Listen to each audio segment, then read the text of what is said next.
Mercedes has a big problem. They're falling further behind the leading pack despite bringing multiple upgrades this season, of which the latest were added in Miami, Imola, and even Monaco. They aren't the only one falling behind, but they're for sure the biggest team to be left behind. The question is, however, if they really know what's going on with their car, and if they'll be able to make the right enhancements with their current team. Will Toto Wolff be able to make the hard decisions?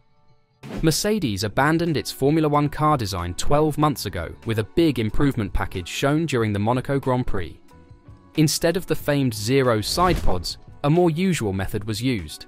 Yet, 1 year later, Mercedes is still suffering. That is because, in the process of resolving existing issues, it has introduced new ones.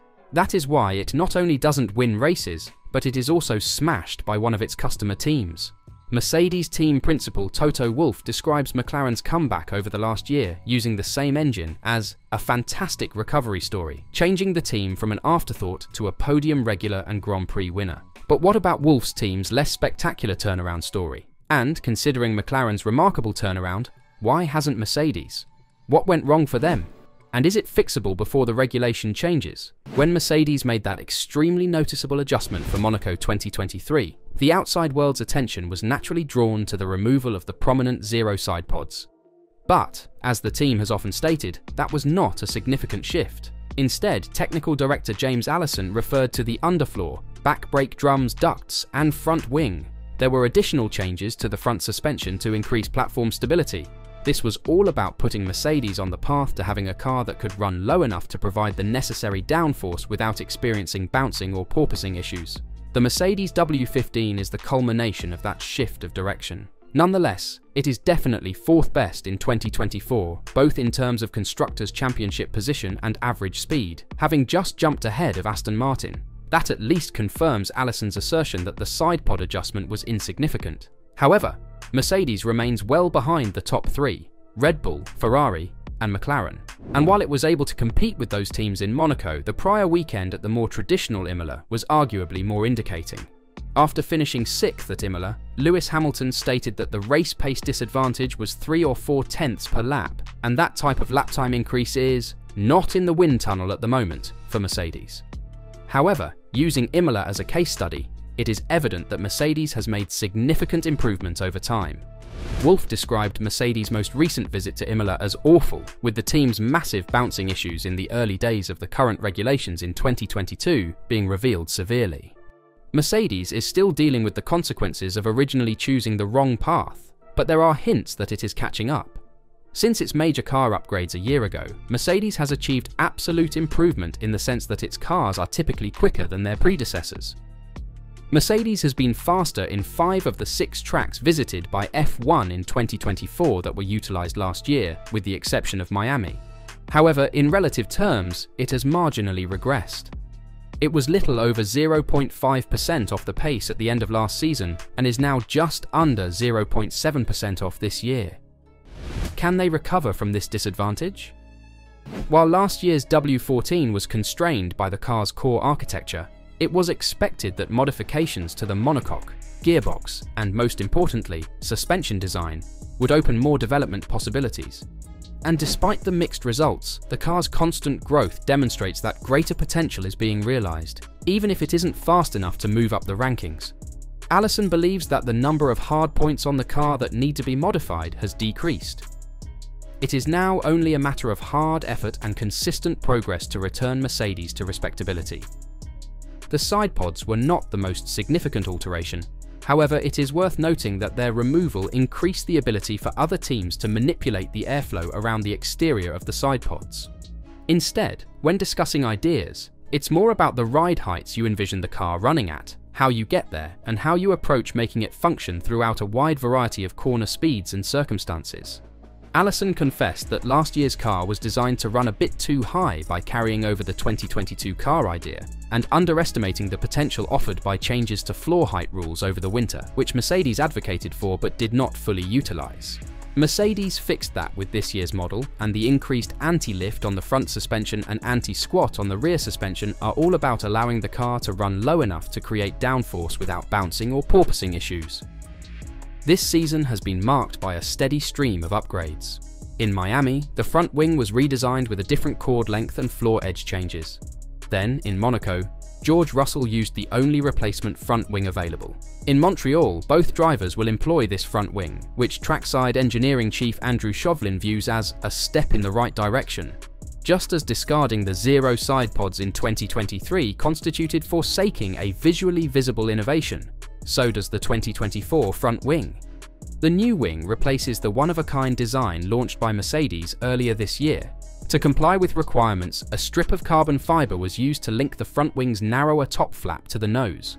This allowed cleaner airflow to the front of the floor. However, it has most likely occurred at the expense of aerodynamic load in the front. And the front wing adjustments highlight the major issue Mercedes still faces. Last year, Mercedes struggled with rear-end stability in quicker corners. The drivers complained regularly, and fixing it was a priority, but Russell believes this has resulted in overcompensation with this year's car. After some early season issues, the car is now performing better at high speeds, but the challenge is getting it to turn into slower bends. As Hamilton puts it, the slower you go, the less the car wants to turn. That's especially troublesome for Hamilton, as one of his talents is his ability to stop extremely late for slow corners, while still rotating his car quickly on turn-in. The result is a car that is powerful in quick bends, yet understeers in slow ones. And changing the configuration to improve turn-in for slow corners reduces the Mercedes' quick corner strength. That is why there has been so much discussion on linking fast and slow corner performance. This dilemma lies at the heart of the continuing development plan.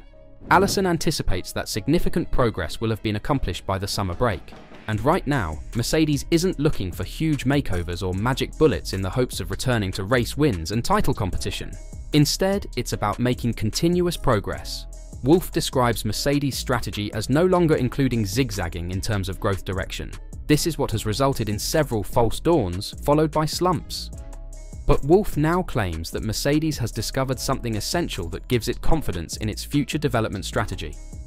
Fortunately, that view is similar to what McLaren team principal Andrea Stella remarked ahead to the Austrian Grand Prix upgrade last year, which altered his team's performance level.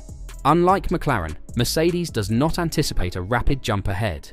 However, if it is truly on the right track, consistent, steady progress should eventually propel it to the forefront. It's not there yet, but it's not too far away. A comparison of Mercedes and McLaren's performance over the last year demonstrates the relative performance and how much impact a modest increase can make. Mercedes still has a lot to prove. It must demonstrate that it can maintain development and has ultimately developed a fundamental knowledge of the ground effect machinery essential for consistent success. However, it is currently at a stage when progressive development, rather than drastic shifts in direction, is required, and this shows that Mercedes is secretly gathering critical data points for the W15 as it enters its next phase of development. There will be no magic bullet for the Silver Arrows, and they are unlikely to finish in the top 3. However, there is growing trust that James Allison's technical staff now understands how to move forward. The effectiveness of the Mercedes wind tunnel has long been called into doubt. Even now, Aston Martin, which uses Mercedes wind tunnel, notices a difference between simulation data and the track. Nonetheless, the team is creating a basis. Although the W15 is still a long way from contending for victories, its actions have gotten more consistent. Furthermore, the most recent changes appear to have functioned as planned. This is a crucial development. And to enhance their chances, Mercedes will provide nearly continual modifications to the W15 between the Spanish and Belgian Grand Prix. Improvements intended to combine the team's learning from 2024 are in the works. Brackley's upgrading attitude has already been aggressive, with a variety of front wing specs implemented in Miami, Imola, and Monaco. 3 different floors have also been employed this season, indicating the team's desire to experiment. However, the Silver Arrows are secure enough in their grasp of the W15 to take a lower risk strategy.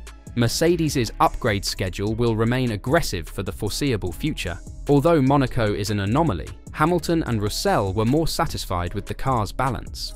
Moving ahead, James Allison's technical staff should have more solid baseline settings to begin the weekend. This should help prevent the erratic performance that we've grown to expect in previous years. Of course, there's no assurance Mercedes' upgrades will have the desired effect. This era of Formula One has been distinguished by vehicles that are challenging to stay within the optimal window. Mercedes understands this better than anyone else. Toto Wolff feels Mercedes is on the right track. time will tell whether his team has finally broken the secret. What do you think? Will Mercedes be able to get back to their top performances? Let me know your thoughts in the comments down below.